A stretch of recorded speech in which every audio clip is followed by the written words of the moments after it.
دنیا کی زندگی میں ایمان کے ان درجوں پر فائز ہونے کے لیے جہاں اللہ انسان کا مقصود بھی ہو، مطلوب بھی ہو اور معبود بھی ہو، اللہ انسان کی پیاس بھی ہو، اس کی پکار بھی ہو، اس کا سکون بھی ہو اور اس کا اطمینان بھی ہو، اللہ تعالیٰ نے انسان کو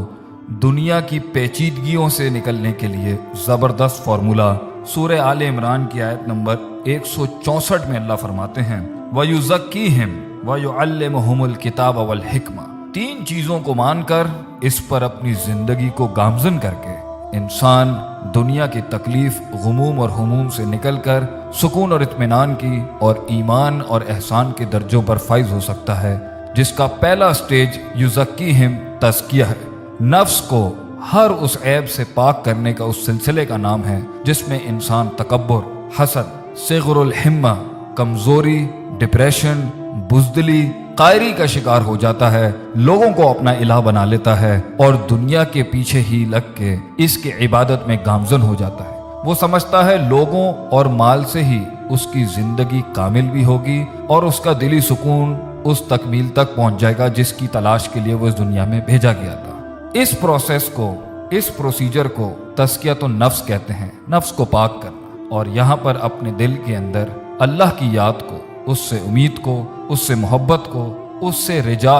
اس سے ڈرنا، اس پر توکل رکھنا، کامل اعتماد رکھنا کہ اللہ کی ذات ہی ہے جو کل تھی، آج ہے اور ہمیشہ رہے گی، اس کو اپنے اندر پختہ کرنا۔ اس پروسیس سے جب انسان گزر جائے گا تو اسے دوسرے پروسیس میں انٹر ہونا چاہیے جو ہے تعلیم، یعلمہم الکتاب۔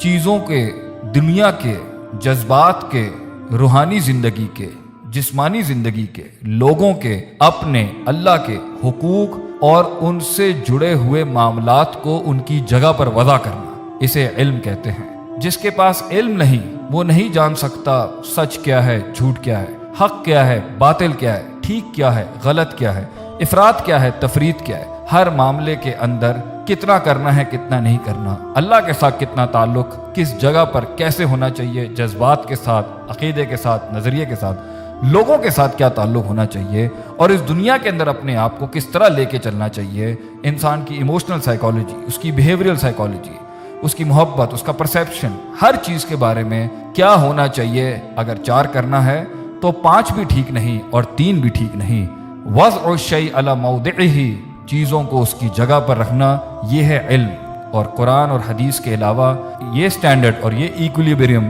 کوئی نہیں دے سکتا۔ تو اس لیے ہمیں کتاب و سنت کو سیکھنا پڑے گا، پہلے اپنی نفس کی اندر کی ان غلاظتوں کو صاف کرنے کے لیے، تاکہ ہم اللہ کی راہ میں اللہ کے ساتھ جڑ جائیں، اس سے ہمارا سکون جڑ جائے، اس سے ہمارا اطمینان جڑ جائے۔ پھر ہم وہ علم سیکھیں جس سے ہم لوگوں کی ویلیوز جان سکیں، ہم اللہ کے حقوق جان سکیں، اس کی ویلیو جان سکیں اور اپنے جسم کی ویلیو جان سکیں اور اپنے جذبات کی ویلیوز جان سکیں اور اس دنیا کی ویلیوز جان سکیں۔ اور تیسرا پروسیس اس دنیا میں اپنے آپ کو کامل کرنے کے لیے، ایمان کے اس درجے کو احسان بنانے کے لیے ہے حکمہ۔ اپنے علم کو استعمال کیسے کرنا ہے، لوگوں کو اپنی بات کی طرف کیسے بلانا ہے، کیسے اپنے علم کو منوانا ہے، کیسے چیزوں کو کرنا ہے، کس طریقے سے اس دین کے رستے کے اندر لوگوں کو اس پروسیس پر گامزن کرنا ہے، تاکہ ایک انسان ایک جماعت یعنی کہ ایک امت کی شکل اختیار کر کے ایک پورے معاشرے کی اصلاح کر سکے اور وہ پورا معاشرہ اللہ کے ساتھ جڑ کے